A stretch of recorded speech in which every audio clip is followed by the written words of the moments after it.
प्रणिपात मेरे साथियों, आप सभी का हमारे इस दुनिया में मैं स्वागत करता हूं, जिस दुनिया को आप लोग विज्ञान की दुनिया कहते हैं।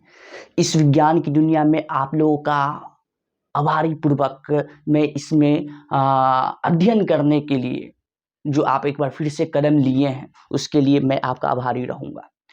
आप सभी को इस पाठ में और इसके पिछले वाले पाठ में अभी तक हमने आपको क्लास 9 का वो चीज बताना प्रारंभ किया था जो हमारे बहुत पहले कहने का मतलब बहुत दिनों पहले सर आइजैक न्यूटन ने इसको दे के हमारे इस दुनिया से जा चुके हैं।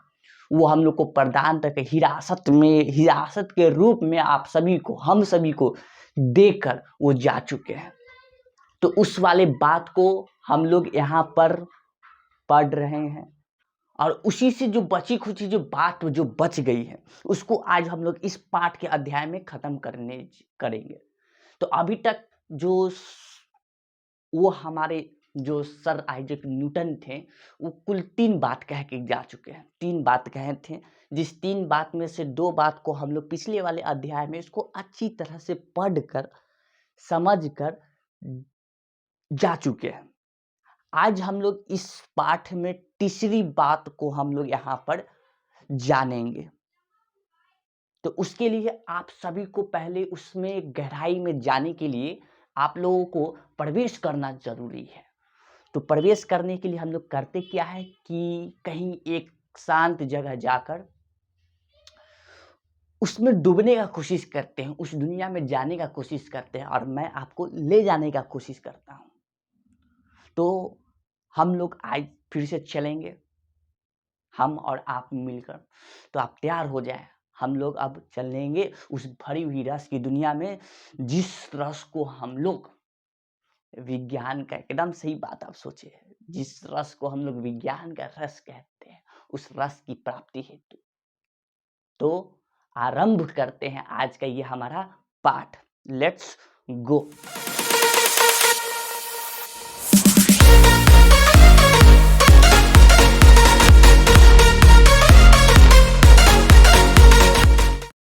तो मेरे प्यारे साथियों, आप सभी को पता है इस बात को जो अभी बताने जा रहा हूं और जो आपको पता चलेगा, आपको जान के हैरानी होगा कि ये जो बात है हम लोग बहुत पहले बचपन में इस सब बात को जान चुके हैं, लेकिन उसी बात को इसमें लिखित में आपको और मौखिक में बताया गया है, जो बात को बता के जा चुके हैं हमारे वैज्ञानिकों सबने। तो इस बात को जो अभी हम लोग जान रहे हैं, ये हमारे दैनिक जीवन में आसोपास से बहुत से ये आपका कार्य में इस चीज को लगता है। जो इस तीसरी बात को उन्होंने जो बता के वो गए हैं, जो सर आइजैक न्यूटन है वो जो बता के गए हैं। तो ये जो हमारा जो तीसरा जो नियम है, ये हमारे हर जगह कहीं ना कहीं जो भी आप कार्य करेंगे उस सब कार्य में ये बल लगता है, जिसको हम लोग गति के तृतीय नियम कहते हैं। तो हम लोग का आज का पाठी का नाम है, क्या नाम है पाठी का नाम? तो गति का तृतीय नियम, जिसको दूसरा नाम से भी जाना जाता है क्रिया प्रतिक्रिया नियम। क्या नाम है? क्रिया प्रतिक्रिया नियम। इस नाम से भी इसको जाना जाता है। क्रिया प्रतिक्रिया क्यों? क्रिया क्यों? क्योंकि ये हर काम में लगता है, हर कहीं ना कहीं कोई काम में जरूर लगता है, इसलिए क्रिया। प्रतिक्रिया क्या? कि जिस काम को हम करते हैं उसके फल स्वरूप में वो भी उल्टा हमको दे देता है। समझेंगे, अच्छी तरह से समझेंगे, धैर्य बनाइए और अच्छे से इसको समझेंगे। तो सबसे पहली बात तो ये कि ये जो बात है इसमें क्या बता के गए हैं हमारे न्यूटन साहब। तो इसमें बता के आपको गए हैं क्या बता के गए हैं? देखिए क्या बता के गए हैं। न्यूटन के तृतीय नियम के अनुसार प्रत्येक क्रिया के बराबर जो भी आप काम कर रहे हैं, कुछ भी काम कर रहे हैं, उस क्रिया के बराबर एवं विपरीत दिशा में प्रतिक्रिया होती है। किस प्रकार का प्रतिक्रिया, बोले ना, अभी समझेंगे इसको, थोड़ा थोड़ा धैर्य धैर्य। इस चीज को हम लोग गति के तृतीय नियम को प्रतिक्रिया नियम भी कहते हैं, जैसा कि इसको दूसरा नाम से इसको जाना गया। ठीक है, तो कहने का इसका मतलब क्या है? तो कहने का ये मतलब है कि हम कोई भी वस्तु पर अगर उस पे क्रिया कर रहे हो, कोई भी यानी बल लगा रहे हो, ठीक है, तो हम अगर उस पे, जैसे फॉर एग्जाम्पल, अगर ये हमारा ये कोई छोटा मोटा सा पत्थर है, ठीक, तो इस पे हम कोई बल लगाए यानी कि F1, ठीक है, तो हम इस प्रकार में इस ओर की ओ बल लगाएंगे, तो ये वस्तु बदले में भी हमको विपरीत दिशा में ये बल लगाएगा, जिसको हम लोग कह रहे हैं F2। और ये जो दोनों बल है एक दूसरे के विपरीत है, अगर इस पे बल लगाएं तो उतना ही बल के बराबर मात्रा में ये भी बल हम पे लगाएगा, जिसको हम इस पे क्रिया किए और ये बदले में हमको प्रतिक्रिया दे दिया। तो इसीलिए ये जो बल दोनों जो है, यानी कि F1 बराबर होगा F2 के, और इसी चीज को हम लोग गति के तृतीय नियम कहते हैं। विपरीत दिशा में होगा और ये बराबर होगा मात्रा में लगाता है हर एक कार्य पर। जैसे कि दैनिक जीवन में और इसके उदाहरण आपको मिलेंगे, थोड़ा और इसको बेहतर से इसको जानते हैं। और क्या न्यूटन के तृतीय नियम यह बताता है, क्या बताता है, कि दो वस्तु की अनोन क्रिया यानी कि इंटरेक्शन, अनोन क्रिया का एक मतलब क्या, उसके अंतर्गत में पहली वस्तु दूसरी वस्तु पर लगाता है बल, पहली वस्तु दूसरी वस्तु पे बल लगाएगा, और वो जो दूसरी वस्तु होगा वो जो जो लगा रहा है वो उस पे बल वो लगाएगा। और ये दोनों बल जैसे कि ये वाला चीज, इसको आप लोग ध्यान से देखिए, ठीक है।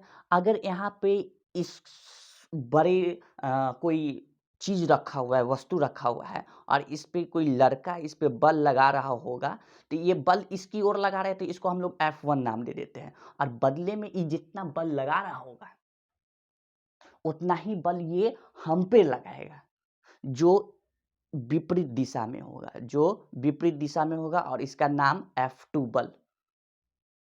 और ये दोनों बल जो है बराबर मात्रा में होता है, इसीलिए F1 इक्वल टू होगा F2 के। और रही बात ये कि हमने बल इस पे लगाया और वो बल इधर विपरीत दिशा में लगाया, तो इसका परिमाण तो बराबर होगा, लेकिन दिशा बराबर है? दिशा तो आप लोग कहेंगे नहीं। तो दिशा क्या है? तो दिशा दोनों विपरीत है, हम इधर तो वो इधर, तो इसीलिए परिमाण इसका बराबर होगा, और इसकी दिशा विपरीत होती है, इसीलिए एक जगह माइनस लग जाएगा, यानी कि F1 equal to minus F2, विपरीत दिशा में बल लगाने के कारण। क्योंकि आपको पता है बल जो है ये क्या है, सदिश राशि है। बल क्या है? सदिश राशि है। इसीलिए ये आपका F1 equal to minus F2 क्या होगा, लेकिन इसका परिमाण बराबर होगा, दोनों तरफ बराबर बल लगाया जाता है वस्तु के द्वारा। इस बात को समझे? अगर इस बात को समझे तो अब हम लोग इसके कुछ हमारे जो दैनिक जीवन में उदाहरण होते हैं उसको हम लोग समझने के लिए अब तैयार हो जाइए। दैनिक जीवन में कहाँ कहाँ इसके बल का प्रयोग किया जाता है, ठीक है। तो इसके सबसे पहला उदाहरण, जैसा कि आपको इसमें दिख रहा होगा, क्या दिख रहा होगा, कि जब कोई व्यक्ति जब गोली जब चलाता था या फिर जलाता है, तो उसको चलाते वक्त ध्यान से उसको पहली बात तो उसको ऐसे दम लगा के पकड़ना रहता है, ठीक है? उसके बाद दम लगा के पकड़ने के बाद जब वो गोली मारता है, मान लीजिए इसको मारा, ऐसे इसको मारता है तो इसका हाथ पीछे की ओर आ जाता है, ठीक है? तो इस हाथ में इसका प्रतिक्षेप क्यों होता है? यानी कि इसको इंग्लिश में कहते हैं रिकॉइल, ये गोली रिकॉइल क्यों करता है? एगो AK-47 आता है, उसमें ज़्यादा ही रिकॉइल होता है। कैसे? जैसे धड़, धड़, धड़, धड़, धड़, धड़, धड़ मारता है, पूरा शरीर रिकॉइल कर देता है, यो, यो, यो, यो हिलते रहता है। तो ये इसका एक कारण क्या है? तो इसका कारण हमारे न्यूटन जी बता के गए हैं कि आपका इसमें लग रहा है तृतीय नियम गति का, तृतीय नियम गति का लग रहा है। क्या? क्या कौन-सा नियम? तो वैसा नियम जो आप इस पे बल लगा रहे हो, क्रिया कर रहे हो, तो बदले में वो आपको प्रतिक्रिया के रूप में बराबर-बराबर मात्रा में देता है। ये, ये पहला उदाहरण हुआ जीवन में, दैनिक जीवन का। दूसरा उदाहरण आपके जीवन में आता है, ये कहीं आप लोग नाव के किनारे हैं, ठीक है? और नाव के किनारे आप बोट पे खड़े हुए हैं, आपको जाना है उस ज़मीन के पास। तो आप उस पे जब छलांग मार के जब जाते हैं उस पे, कहाँ? उस किनारे कहीं छलांग मारते हैं, ठीक है? तो आपका देखते हैं कि नाव जो है वो नीचे चला जाता है, ठीक? आप जब छलांग मारने के लिए जब आप नीचे ऐसे करते हैं और जैसे ही छलांग मारते हैं तो नीचे से वो आपको ऊपर बिग देता है। इसमें क्या हुआ? इसमें भी गति के तृतीय नियम लगा। इसमें भी गति के तृतीय नियम लगा। क्रिया प्रतिक्रिया के बराबर।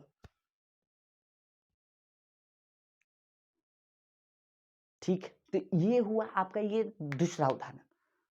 ऐसे बहुत सारे हमारे दैनिक जीवन में हैं जो कि हम घिरे पड़े हुए हैं तृतीय नियम से, गति के तृतीय नियम से। अनेकों इसके उदाहरण आपको मिल जाएँगे आपके दैनिक जीवन में, जो आप करते भी हैं तो आपको महसूस होगा। ठीक? तो ये सब जो हमारे जो चीज़ बताए हैं, ये सारे सब गति के तृतीय नियम कहलाते हैं। और इसी से जुड़े बचे-खुचे जो बात हैं, वो एक और अगले वीडियो में हम लोग बात कर लेंगे, जो कि हम लोगों को एक गति के तृतीय नियम में इतना ही समझना था। ठीक है? तो इतनी बात को अगर समझ गए तो आपका बहुत आभारी रहूँगा। तो अब आप लोगों से मिलेंगे अगले वीडियो में, तब तक के लिए जय हिंद, जय भारत।